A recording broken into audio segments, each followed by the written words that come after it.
오늘 여러분들과 같이 나누고 싶은 말씀은 요한계시록 10장 1절에서 11절 말씀입니다. 시간 관계상 다 읽을 수는 없고 요절 말씀 11절 같이 한 목소리로 읽습니다. 같이 읽습니다. 그가 내게 말하기를 내가 많은 백성과 나라와 방언과 임금에게 다시 예언하여야 하리라 하더라. 아멘. 요절 10장 11절 말씀에서 가장 핵심 단어는 다시라는 말입니다. 다시가 무슨 말인지 이따가 다시 보겠습니다. 오늘 말씀의 주제는 회개는 재앙으로 오지 않고 생명 나누는 증거로 온다. 멋있죠? 아마 말씀 내용보다 제목이 주제가 더 멋있는 것 같아요. 우리는 지난번에 계시록 9장에서 고통과 죽음 속에서도 돌이키지 아니하는 사람들에서 봤었습니다. 10장에서는 천사와 작은 책의 비전에 대해서 말하고 있습니다. 작은 책의 비전이 나타날 때 4절에 보시면은 그 말씀이 나와 있는데, 작은 책의 비전이 나타날 때 사도 요한이 7 우레의 소리를 듣습니다.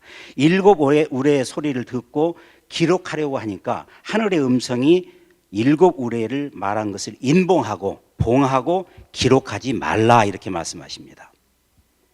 그러니까 하나님이 여신 것만 우리가 알 수 있는 것이지 하나님이 안 여신 것도 있다, 그 말씀입니다. 그러므로 요한계시록을 다 안다고 그래서 종말의 시나리오를 쓰면은 된다, 안 된다? 안 된다. 안 된다 말씀입니다. 계시록은 종말의 시나리오가 아닙니다. 성도의 영광이 주제입니다. 왜 이런 환란 속에서 역사가 진행되는가? 환란이 이렇게 심해짐에도 불구하고 반드시 우리가 승리해야 하는가? 그래서 7 교회의 모든 결론이 이기는 그에게는 이렇게 결론이 나오고 있습니다.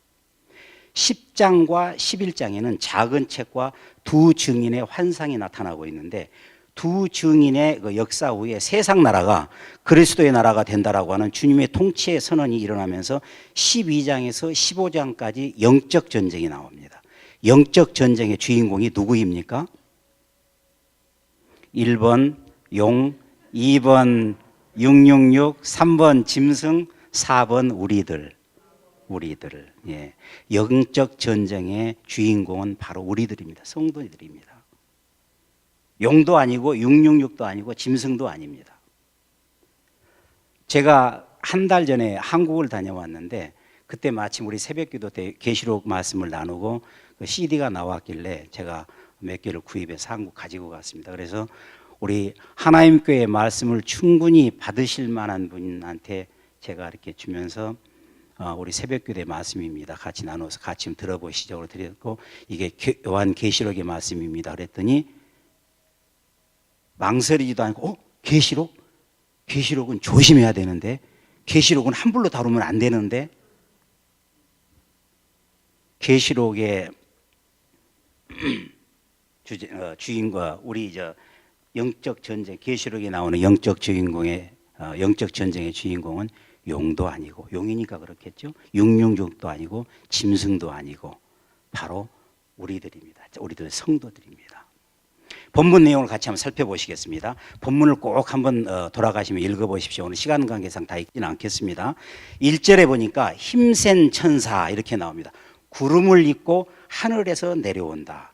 곧 재림하실 예수 그리스도의 모습을 나타내고, 신성을 나타내고 있습니다. 머리에는 무지개, 얼굴은 해와 같고 발은 불기둥 같다. 머리에는 무지개는 뭘 상징합니까? 언약. 무지개는 언약을 성경에서 무지개는 언약을 상징합니다. 예수님께서 그 피로 우리와 새로운 언약을 맺었다고 말씀하시기 때문에, 그러므로 예수님이 재림하실 때는 그 언약의 표시를 반드시 가지고 오시는 것입니다. 그래서 무지개를 가지고 얼굴은 해와 같고 주님의 영광을 나타내죠. 발은 불기둥과 같고 심판의 권세입니다. 언약과 영광과 심판의 권세를 가지고 힘센 천사가 내려옵니다. 내려오는데 작은 두루마리를 손에 가지고 있어. 복음이죠. 계시록 10장에서 핵심 단어는, 아까 중요한 단어는 다시라고 그랬는데 핵심 단어는 바로 이 작은 두루마리, 작은 책입니다.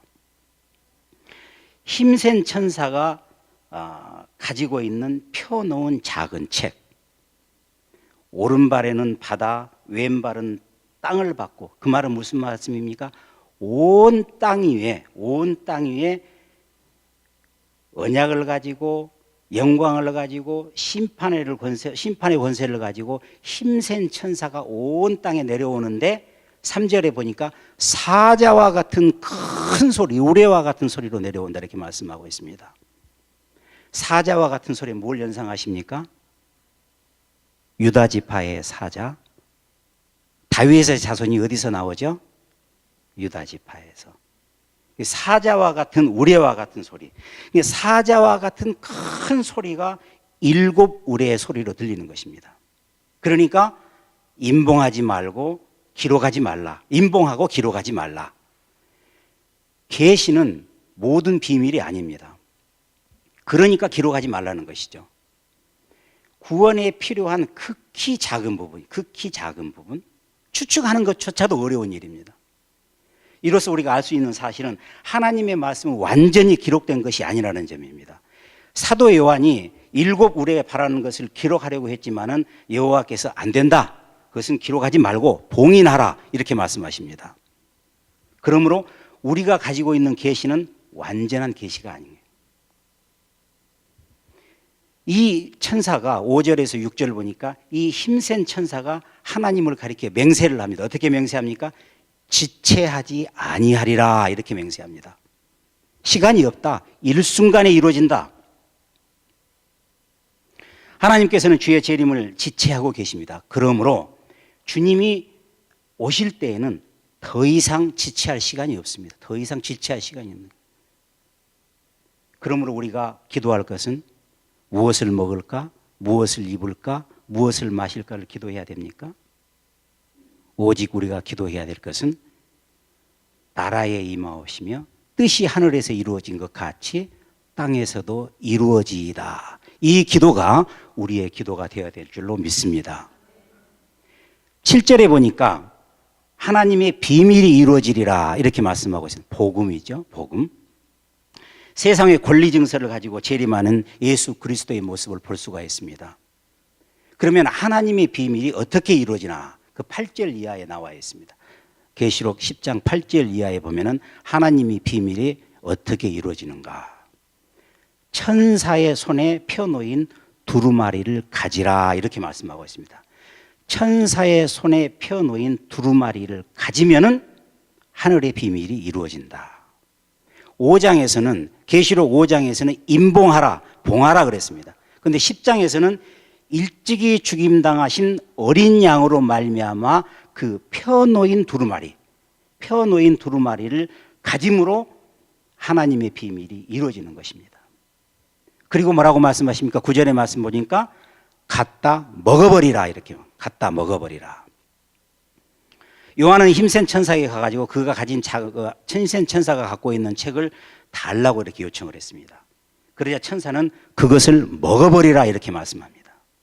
책을 먹는다는 말씀은 무슨 말씀입니까? 책을 읽는다. 책을 읽는다는 것은 책을 읽으면 그 책은 나의 자기의 일부가 되는 것이죠. 뭐 그런 기억들이 있습니까? 학교 다닐 때 중고등학교 시절에 단어 외운다고 컨사에서 찢어가지고 뭐